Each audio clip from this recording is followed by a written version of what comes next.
दोस्तों, आज दिल को छू जाने वाली मैं बुद्ध की कहानी बताऊंगा। दोस्तों, आज की इस पहली कहानी को आपको सीखने को मिलेगा।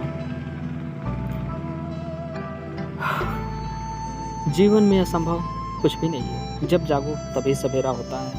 अगर आपको भी ये लगता है कि मैंने बहुत बुरे काम किए हुए हैं और गलत कामों को सुधारने के लिए कोई भी विकल्प नहीं है, तो आपको गौतम बुद्ध के जीवन की यह दिल छूने वाली कहानी को एक बार अवश्य देखना चाहिए। एक दिन की बात है, बुद्ध स्वास्थ्य के ही एक गांव में भिक्षाटन के लिए पहुंचते हैं। जब बुद्ध गांव में प्रवेश करते हैं तो देखते हैं कि पूरे गांव में सन्नाटा छाया हुआ। दूर दूर तक कोई व्यक्ति नजर नहीं आ रहा था। बुद्ध उस गांव के पहले द्वार पर जाते हैं और कहते हैं, भिक्षामिते, परंतु भीतर से कोई आवाज़ नहीं आता। बुद्ध दूसरे द्वार पर जाते हैं परंतु कोई दरवाज़ा नहीं खोलता। बुद्ध तीसरे द्वार पर जाते हैं परंतु उनमें भी कोई बाहर नहीं आता। फिर अचानक एक दरवाज़ा खुलता है जिसमें से एक व्यक्ति बाहर निकलता है। वह जल्दी से बुद्ध का हाथ पकड़ता है और उन्हें अपने घर में ले जाता है और कहता है, क्षमा करें बुद्ध, परंतु इस समय आप बाहर नहीं जा सकते। उंगलीमाल को श्रावस्ती की सीमा पर देखा गया। सभी गांव वाले डर के मारे अपने घर में ही खिड़कियां दरवाजे बंद करके बैठे हुए हैं। बुद्ध उस व्यक्ति से पूछते हैं, कौन है ये अंगुलीमाल और उनसे इतना भय क्यों है? वह व्यक्ति कहता है, अंगुलीमाल एक राक्षस है। उसे जो भी मनुष्य मिलता है, बच्चा, वृद्ध, स्त्री या पुरुष, यहाँ तक किसी सन्यासी भी, वह किसी को उनसे डरता है। बुद्ध उस व्यक्ति से पूछते हैं, क्या वह सब धन के लालच में करता है? वह कहता है, नहीं, धन का लालच उसे नहीं है। जब वह किसी भी मनुष्य का वार करता है तो उसकी उंगली काटकर गले की माला बनाता है, इसलिए उसका नाम अंगुलीमाल है। और यह सुना है कि जब उसके गले की माला 100 या पूरी हो जाएगी तो उसकी विनाशक शक्ति और भी बढ़ जाएगी। बुद्ध कहते हैं, आभार आपका, आपने मुझे उसके बारे में बताया। व्यक्ति कहता है, कृपा कर आप बाहर न जाएं, वह आप पर भी वार कर सकता है। बुद्ध कहते हैं, भय से अपनी राह छोड़ दो, ऐसा मैंने कभी नहीं किया। मुझे भिक्षा मांगना देख जन जन का हृदय में अंगुलीमाल का भय कम होगा। वह व्यक्ति कहता है, नहीं बुद्ध, आप मत जाइए, वह बहुत खतरनाक है। बुद्ध कहते हैं, वह खतरनाक नहीं, दुखी है और मुझे उसके पास जाना होगा, उसे मेरी आवश्यकता है। इतना कहकर बुद्ध उस व्यक्ति के पास चले जाते हैं। कुछ दूर चलने के बाद बुद्ध वन में प्रवेश करते हैं। वन में चारों ओर एक सन्नाटा छाया हुआ है। दूर दूर तक ना कोई मनुष्य और ना ही कोई पशु पक्षी दिख रहा है, परंतु बुद्ध अपने मार्ग पर आगे बढ़ते रहे। अचानक बुद्ध के सामने अंगुलीमाल आकर खड़ा हो जाता है। उसका रूप इतना डरावना होता है, कोई भी व्यक्ति उसे देखकर भयभीत हो जाए। उसके गले में उंगलियों की माला होती है, चेहरा और हाथ में रक्त से सने होते हैं और शरीर बलशाली होता है। उसका रूप इतना भयानक होता है, किसी भी साधारण व्यक्ति के प्राण तो उसे देखते ही निकल जाए, परंतु बुद्ध पर अंगुलीमाल के डरावने रूप का कोई असर नहीं होता। बुद्ध कुछ ही क्षण तक शांत मुस्कुराहट के साथ अंगुलीमाल की तरफ देखते हैं और फिर उसकी बगल से निकल कर अपने मार्ग पर आगे बढ़ जाते हैं।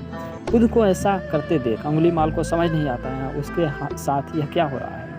वह मन में ही सोचता है कि मुझे देखकर लोग भाग जाते हैं या भीख मांगने लगते हैं या देखकर मर जाते हैं, और मैंने कई सन्यासी को भी मारा है, परंतु आज मैं ऐसे व्यक्ति को नहीं देखा जो मुझे नज़रअंदाज करके अपने मार्ग में आगे बढ़ जाए।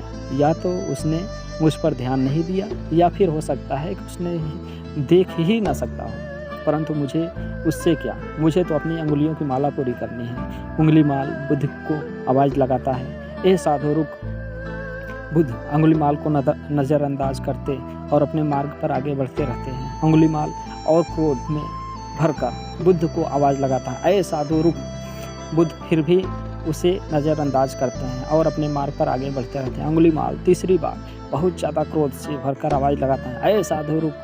बुद्ध रुकते हैं। अंगुलीमाल बुद्ध के पास जाता है और कहता है, मेरे आदेश के बाद भी तू रुका क्यों नहीं? बुद्ध कहते हैं, मैं तो पहले ही रुक गया, पर तुम नहीं रुके। उंगलीमाल समझ नहीं पाता है बुद्ध क्या कह रहे हैं, परंतु वह इतना ज़रूर समझ जाता है कि सामने खड़ा व्यक्ति उनसे नहीं डरता है। उंगलीमाल बुद्ध को डराने के लिए चिल्लाकर पूछता है, ए साधु, तुझे मुझसे भय नहीं लग रहा है? मैं आदि मानव हूँ। बुद्ध कहते हैं, नहीं, तुम मानव हो, बुद्ध की यह बात अंगुलीमाल के हृदय पर लगती है। पहली बार उसे किसी ने मानव कहा था, परंतु वह उस बात को नज़रअंदाज करने का प्रयास करता है और बुद्ध से पूछता है, ए साधु, तूने यह क्या कहा कि तू कब से रुक चुका है? तू कब का रुक चुका है? तू चल रहा है, जबकि तू चल रहा है, और तूने ये क्यों कहा कि मैंने नहीं रुका? बुद्ध कहते हैं, मैं बहुत पहले ही रुक चुका हूँ। ऐसे सारे बुरे कृत्य छोड़ चुका हूँ जिससे किसी भी व्यक्ति को कष्ट पहुँचे। सब जीना चाहते हैं, बस तुम उन्हें करुणा से देखने का प्रयास करो। बुद्ध की ये शब्द दोबारा से अंगुलीमाल के हृदय पर चोट पहुँचाती है, परंतु वह दोबारा बुद्ध की बातों को नज़रअंदाज करने का प्रयास करता है और इस बार वह क्रोध में भरकर बुद्ध की गर्दन पर अपनी कटारी रख देता है और वह लोगों की हत्या उसी कटारी से हत्या करता था और चिल्लाकर कहता है, नहीं, मैं मानव में ना प्रेम है ना करुणा है, सिर्फ छल और कपट है, इसलिए मैं सबकी हत्या करूंगा, किसी को जीवित नहीं छोड़ूंगा। बुद्ध कहते हैं, तुम्हें लोगों को बहुत दुख दिया है, तुम्हें लोगों ने बहुत दुख दिया है और अंगुलीमाल क्रूरता मनुष्य अज्ञान के कारण ही करता है। ईर्ष्या, द्वेष, मोह, माया, ये सभी अज्ञान की ही तो संतानें हैं, परंतु यह व्यक्ति ही है जिसमें दया, करुणा, सद्भाव और समझ का उदय भी होता है। अंगुलीमाल, यदि इस जीवन में क्रूर और निष्ठुर लोग हैं तो दयावान भी हैं। बस तुम्हें अपनी आँखों से इस अंधेपन को पट्टी हटाना होगा जो तुम्हें केवल बुराइयां ही दिख रही हैं। तीसरी बार बुद्ध के शब्दों को सुन अंगुलीमाल खुद पर संयम हट जाता है। उसे समझ नहीं आता है कि पहली बार उसे अपना आपा इतना कमज़ोर क्यों महसूस हो रहा है। वह कोशिश तो करता है क्रोध करने की, परंतु कर नहीं पाता। वह बड़ी हिम्मत जुटाकर क्रोधित होने का नाटक कर बुद्ध से कहता है, तुम और व्यक्तियों जैसे नहीं हो, तुम और व्यक्तियों जैसे नहीं हो। बुद्ध कहते हैं, मैं हर व्यक्ति जैसा ही तो हूँ, बस जागृत हो। यह सिद्ध कर रहा हूँ कि हर व्यक्ति में जागने की क्षमता है। मेरा मार्ग क्रूरता और दया से परिवर्तन करता है। अंगुलीमाल, तुम अनजाने में घृणा के पथ पर हो, बस इस क्षण रुक जाओ।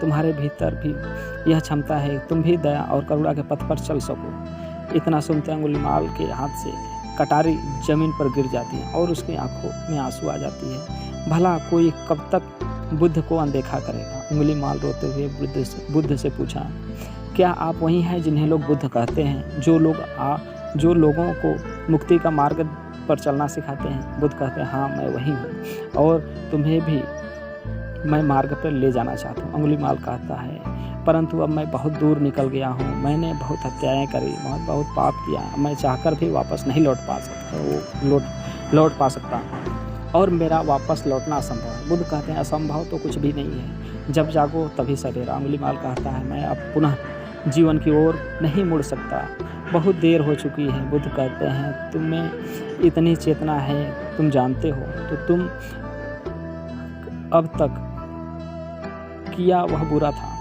इसका अर्थ है कि तुम जानते हो कि क्या अच्छा है और क्या बुरा। अंगुलीमाल, जिस दिन से तुमने अच्छा कार्य करना शुरू कर दिया उसी दिन से तुम्हारा एक नया जीवन शुरू हो जाएगा।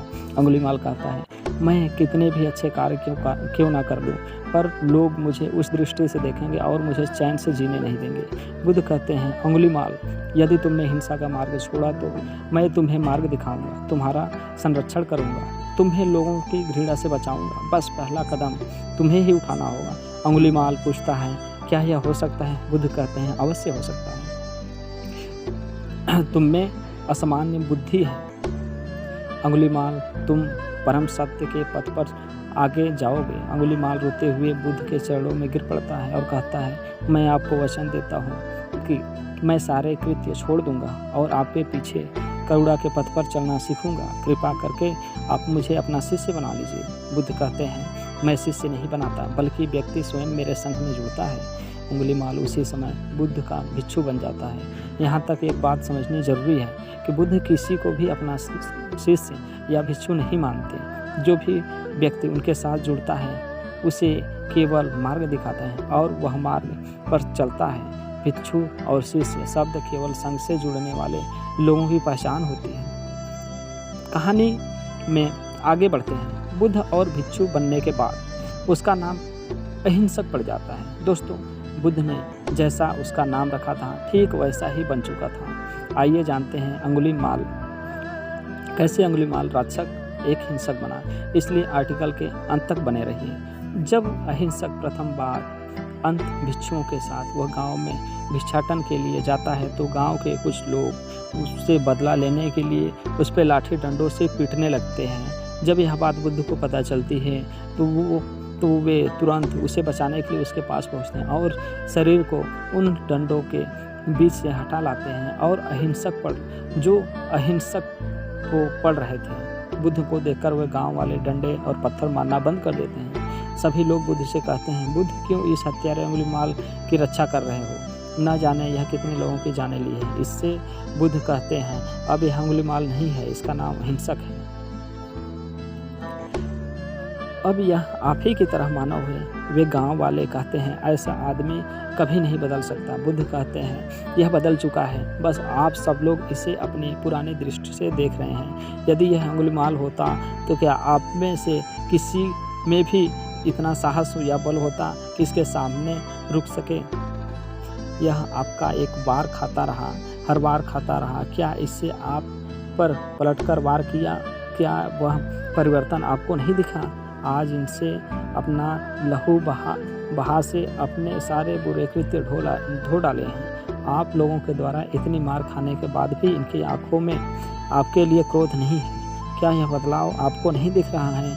यह तो बदल गया, परंतु आप कब बदलेंगे? इतने में ही उन गांव वालों में से एक स्त्री कहती है, यह परिवर्तन मैंने स्वयं देखा। वह स्त्री गांव वालों से कहती है, आप में से कौन ऐसा है जो दूसरों के दुखी में दुखी हो, दूसरों की पीड़ा सहन न हो तो उसे हर प्रकार की सहायता प्रदान करें।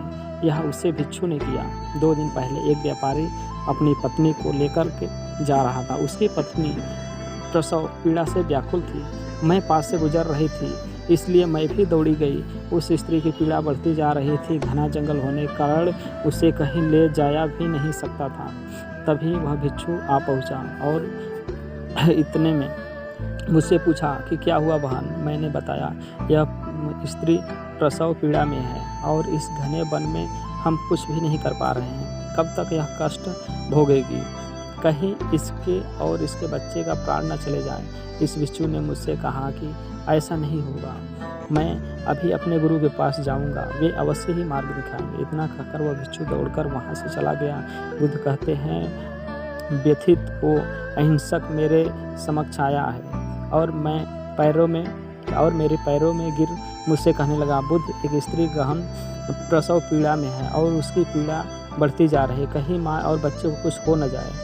मैंने कहा, दौड़ कर जाओ और उससे कहो, बहन, जिस दिन मेरा जन्म हुआ है मैंने जानबूझकर किसी भी प्राणी को नष्ट नहीं पहुंचाया। मेरे सत्कर्म तुम्हारा सुरक्षा कवच बने, आपके और आपके शिष्यों की रक्षा करें। अहिंसक ने मुझसे कहा, परंतु यह तो असत्य होगा बुद्ध।